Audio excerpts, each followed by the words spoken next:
sales and marketing executives. I'm Kelly Lucente with Retool Marketing.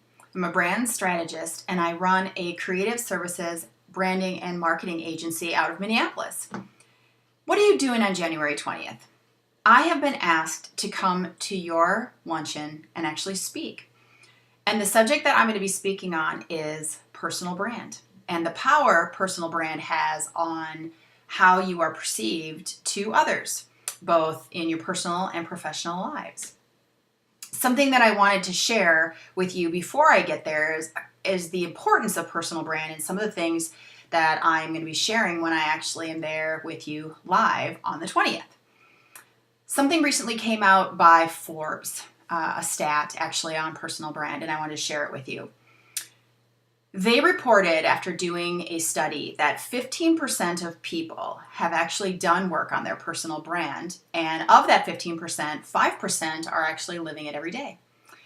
Well, pretty sad statistic, right? But that's not actually the worst of it. The worst of it is that 70% of us think that we have done work on our personal brand, and of that 70%, 50% of us think that we are living it every day. So what does that mean? Well, it really means that most of us are walking around like a hot mess. We don't even know it. So why personal brand? Why now?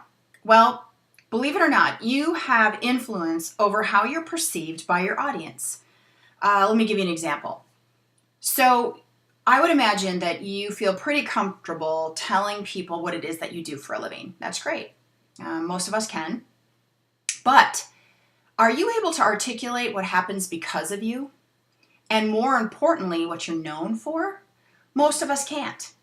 And therein lies some opportunity because believe it or not, brand is what people say about you when you are not in the room. I mean, how many of you at first glance, when you first meet somebody, judge them in a very specific way, and then after getting to know them a while, your perception shifts oftentimes very dramatically, right?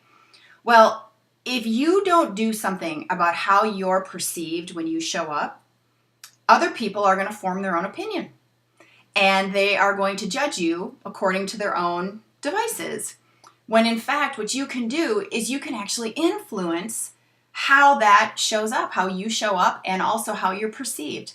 And so what I wanted to do is encourage you to show up for this luncheon and give me an hour of your time, and I will help give you golden nuggets and immediately implementable action steps that you can take right now to shift how you are perceived. As a matter of fact, last month I was in Salt Lake City and I actually spoke on the very presentation that I am going to share with you. And afterwards, most of the attendees, most of them were corporate execs, asked me to come back to their corporate offices and actually teach a full-day workshop on this very thing. So at the very least, be there on the 20th. You will be able to hear what I have to say about personal brand.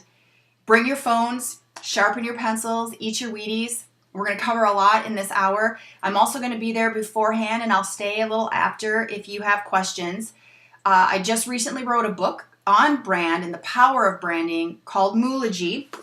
I'm actually going to bring this with, and so you'll be able to look at that, but also some of the things we talk about are actually the teachings that I talk about in my book. So I think that you're going to find it quite interesting, certainly entertaining, and hopefully enlightening. So I look forward to seeing you on the 20th. Bye-bye.